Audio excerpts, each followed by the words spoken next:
আসসালামু আলাইকুম। কালকে সন্ধ্যার পরে ডক্টর দেখিয়ে প্রায় 8:30 বাজে এসেছি আমি। বাসায় আসার পরে নাহিদ বলতেছে, "আন্টি বারবিকিউ বানাবো।" আমার যেহেতু গলায় সমস্যা হচ্ছে, তাই আমি ডক্টর দেখিয়েছি। আর গলায় এখনও গলাটা বসা। তো নাহিদ বাজারে গিয়ে যা যা লাগবে আমি বলে দিয়েছি, তাই তাই নিয়ে আসছে। আসার পরে এখানে ওরা আগুন ধরাচ্ছে। নাহিদ আর নাহিদের আরও 3টা কাজিন ছিল। ওরা সবাই মিলে এখানে আগুন ধরাচ্ছে। আর আমি, বাবি আর রোকেয়া আপা, আমরা 3জন মোরগ রেডি করতেছি। আর আফা বাসায় পরোটার জন্য আটা করে পরোটা বেজে নিচ্ছে।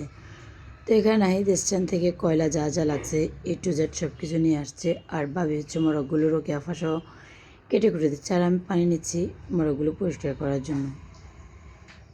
এখানে আমরা মুরগি পরিষ্কার করে নেওয়ার পরে ভাবি লেবু কেটে দিচ্ছে। আর আমি এখানে লেবুগুলো চিপে দিচ্ছি, সাথে ভাবিও লেবুর রসটা চিপে চিপে দিচ্ছে আর কি।